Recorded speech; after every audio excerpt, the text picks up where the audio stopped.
many of you all had grandparents or have grandparents that kind of just spew out some folksy wisdom, unannounced or unsolicited? Dad jokes, but grandpa jokes, that's how it is with you? Yeah.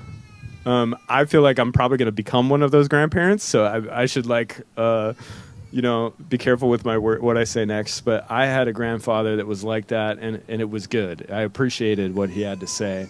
And one of the things that he said every once in a while that as a young person took me a while to grasp, but I think is true today. He said, it is easier to act your way into a new way of thinking than to think your way into a new way of acting. It is easier to act your way into a new way of thinking than to think your way into a new way of acting. And I've always hung on to that. Maybe you disagree with my Opa, I used to call him. That's okay, you can disagree with him. But it's kind of a paradox, isn't it? Those two different dynamics, how we grow, how we learn, how we change as human beings. And I'd have to say I tend to agree with my Opa. I might be a little biased.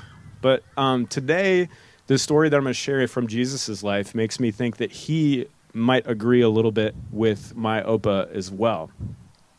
Jesus, all the time in his life, was confronting and in conflict with people who thought they knew what they were talking about and were overly concerned with religious thinking and being right in an argument. Sometimes this group was called the Pharisees, sometimes it was called the Sadducees. And if you read the stories of Jesus in the Bible, he's always kind of has this tension-filled relationship with them. And part of that is that he's trying to confront and trying to change the way people relate with him, relate with God in that time. And I think one of the things he's doing is helping them to understand that it's often easier to enter into a relationship with God, enter into our spirituality by acting our way into transformation and new ways of thinking, rather than thinking we have to think the right ways and then right action or changed action or transformed action will come from that. I think it's really ironic that Jesus had that conviction. We're just going to go ahead and say he did. Maybe you'll disagree with me. But I think it's ironic, 1,000-some years later, if people who follow him are mostly known as being judgmental, mostly known for having different ways of thinking and being very willing to tell you about it on the internet.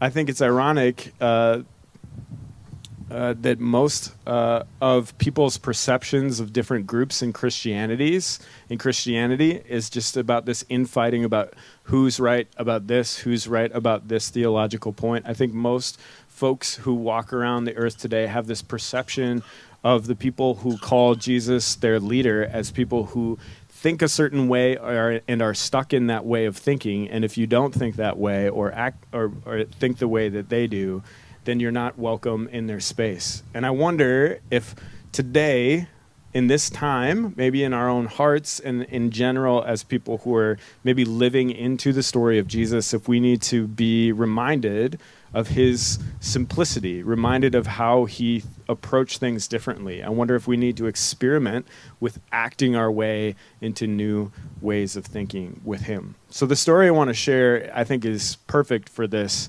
dynamic because it's a story where an expert in the law, he's called, comes and starts asking Jesus questions. If you got a phone and want to find a Bible app on it or something like that, we don't have the text in front of you today. I'll do my best to read it. And I wonder what stands out to you in this. I wonder what resonates with you in this. And I wonder what you think Jesus is trying to share about what it means to grow spiritually, what it means to have a relationship with God through this story. This story is often referenced as the Good Samaritan. This starts in Luke chapter 10, verse, let me find it, 25 through 27. Let's read it. On one occasion, an expert in the law stood up to test Jesus. Has anybody stood up to test you before that's not a professor or something like that? You can sense the tension in this confrontation already. He said, "Teacher," sort of tongue-in-cheek, even though that's what his friends called him, "what must I do to inherit eternal life. And that phrase, in our hearing today, we probably think of heaven or hell. Though it probably included some of those motifs in that time, it was a broader term for life abundant or life to the full, life everlasting. What must we do to inherit eternal life? And then Jesus replied with a question, which he often does. He's a master at diffusing tension in these situations. He says, "What is written in the law, O expert of the law?" You can kind of see in parentheses. "How do you read it?" he said. The expert answered, "Love the Lord your God with all your heart, with all your soul, and with all your strength, and with all your mind, and love your neighbor as yourself." Jesus replied, "You answered correctly. Nice work, man. do this, and you will live." And here's where the rubber meets the road for this guy in this situation. It says, but he wanted to justify himself. He wasn't satisfied with that answer. He wanted to justify himself. When I first read that, I'm like, I think I've seen a lot of fights on the internet where this is mostly what it comes down to. People want to justify themselves. They're not interested in relationship or pursuing self-transformation together, or even pursuing the truth anymore. Sometimes it seems like it's just a pursuit of self-justification. So he asked Jesus, "Who is my neighbor?" And then Jesus told this story, which might be familiar to you. A man was going down from Jerusalem to Jericho, where he was attacked by robbers. They stripped him of his clothes, beat him, and went away, leaving him for dead, or half dead. A priest, similar to this guy's profession, a priest happened to be going by. Sorry, I lost my spot. Happened to be going down the same road. And when he saw the man, he passed by on the other side. So too a Levite, again, a similar job to this guy, when they came to the place where he saw him, passed by on the other side. But a Samaritan, as he traveled, came where the man was, and when he saw him, he took pity on him.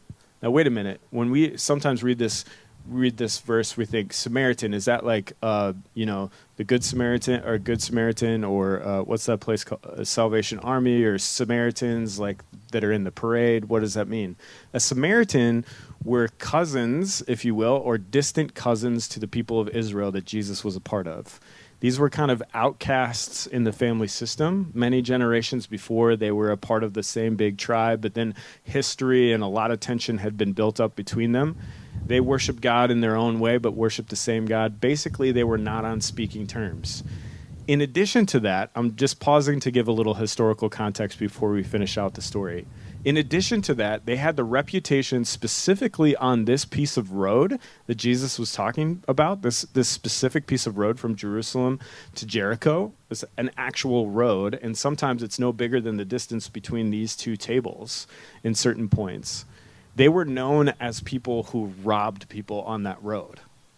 So when you were reading the story and listening to it for the first time and his first listeners, they very well could have thought, when Jesus set up the beginning of the story, that this person got robbed and mugged, and then introduced the character of a Samaritan, that could be the very person who beat him up. That might be what they're thinking in their mind when they hear him come into the story, this person come into the story. So let's keep reading and see what this Samaritan does. I'll start back in 33 again. But as a Samaritan, when they hear that, they would think, oh, this must be the guy who beat him up. As he traveled, came where the man was, and when he saw him, he took pity on him. He went to him and bandaged his wounds, pouring on oil and wine.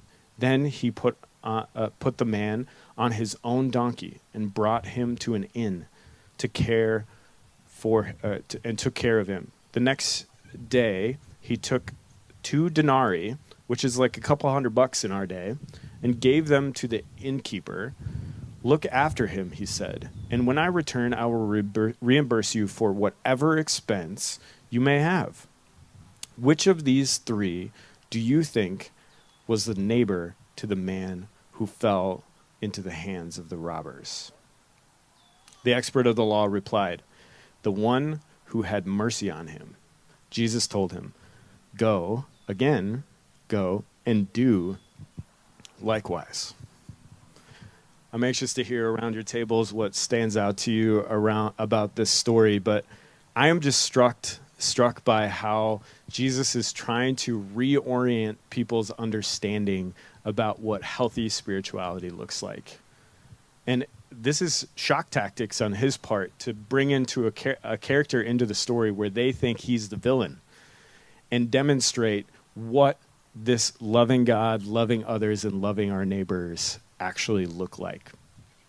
You know, this person, this expert, this teacher on the law was so fixated in his life about thinking about his faith the right way that I think Jesus is challenging him here that he's lost sight of acting his way into that reality of the words that he stated to Jesus, that he has an invitation to act his way into a loving relationship with God and his neighbors around him. And he uses the most unexpected person that this person could probably think of to demonstrate what that looks like in his life.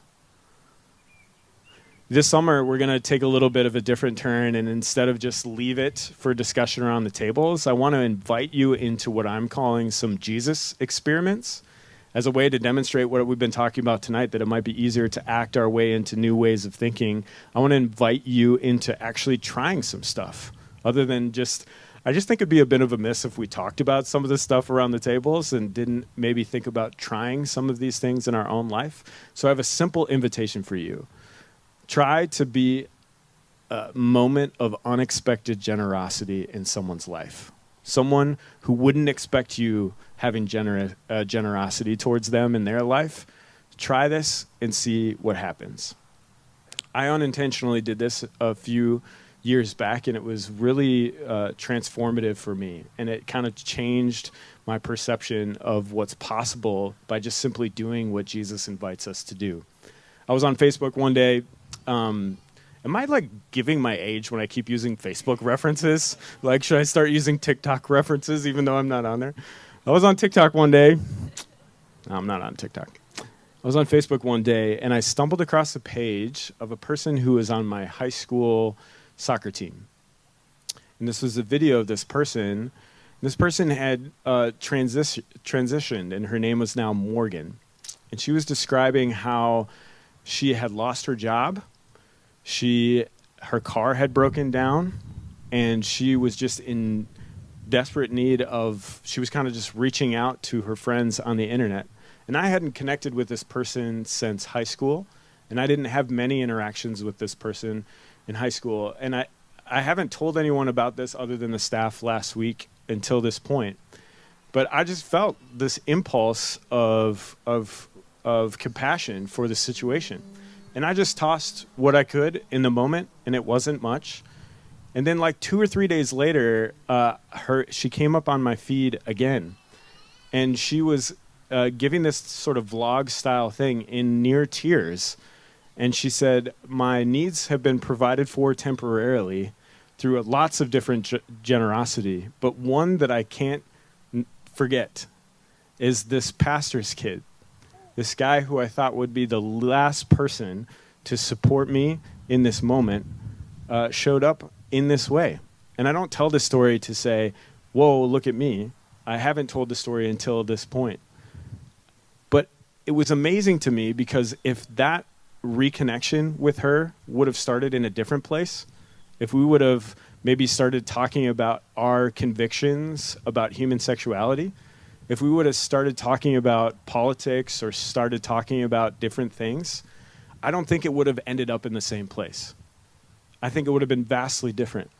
And what I learned through that interaction is that maybe by acting our way into new ways of being, maybe by trying what Jesus simply did in his life, that's the point. Maybe there's connection on the other side of that. Maybe there's relationship on the other side of that. And maybe that matters a lot more than getting our point across. So that's how that's made a difference in my life. I'm curious, what's standing out to you about this story? Why don't we turn now to the people? And I just want to clarify again, this is not a Bible study. We're not challenging you to have the most insightful thing to say. You don't even have to say anything at all. We're just going to create some space to say, hey, this is what came up for me. This is what difference this might make in my life. And if there's nothing for you and you're just enjoying this nice, cool breeze, that's great. In the next few minutes, after we have some time around the table, I'll come up and send us out into our week with a blessing. So let's chat with each other around the table. Well, I've been tasked with announcements today. Can you believe it? So I'm Kara, for those of you who don't know me. I am the worship director, coordinator, guru, musician, sing-a-ling-a-ling time, troubadour, person for North City Church here. And we got a couple other people, a part of our staff here. We have Bree, who is our coordinator of all the food and awesomeness and people and things. So, and she's back. She was in Europe-ish, for like a whole month and stuff. Maybe a little jet-lagged, but we're super glad that you're back. Then we have Pastor JD right there, and Pastor Christian Ann right there, and a couple other people who help out. And Alana. Don't forget about Alana. Can't forget about Alana. She's with our kids and the family stuff. I should probably, memorize the official titles of everyone, but I don't. Family life coordinator. Yes. But yeah, so I'm tasked to give you a couple brief announcements, right? They're supposed to be brief. First, welcome. And North City, our little saying is loving our neighbors in the way of Jesus. And we have kind of formed into this expression of dinner church because we see in the New Testament especially Jesus eating with a lot of people, all different kinds of people, and we just love what being around the tables with others brings in relationship and conversation. This was a thought earlier today, if you need to go to the bathroom at some point, right? Bathrooms are back in the Weber. There's an outside thing? Inside the building. Go inside the building. Don't go outside. Go inside, right? So there's that. All right, first major announcement. This is for all kids and family. You ready? We have a jump into summer event. Jump into summer event. That's happening Saturday, June 11th, 9 to 11:30 a.m. That is, Alana's going to be there, and I think it's something with Mill City Church, right? Yep, we're doing a little mini VBS. That's at 9 to 11 a.m., Saturday, June 11th. RSVP to Alana at Mill City, or North City, oh my goodness, North City Church, Minneapolis, MPLS. Just go to our website. The only reason why you need to RSVP is so we have enough supplies for you. It's a free thing, so, have a fun morning with that. The second event that's coming up at the end of June, we have a worship night. Woo-hoo! Worship night. We're doing that also with Mill City Church. For those of you who don't know, Mill City is our sending church. We're a church plant now about 2-3 years old. We've been around for a minute. But we love to kind of coordinate with them because it's just fun when you have more people together, more resources, more fun. That's kind of what we're about. So that'll be on Wednesday night. Yep, Wednesday night at 7:30 at the Mill City Church Commons. The Jump Summer event is also at the Mill City Church Commons. Check out our website for more info on that. 7:30 p.m. June 29th, Wednesday night. It's an hour of music worship kind of stuff. And then the last sort of thing, I just want to, we sometimes talk about this or not, but generosity at North City Church. We believe it's something that God wants for us, not from us. And just want to encourage you, if you call North City Church your home, there's different ways that you can participate, whether it be financially or with your time or talents. And we would just love to have you involved in here in what we do.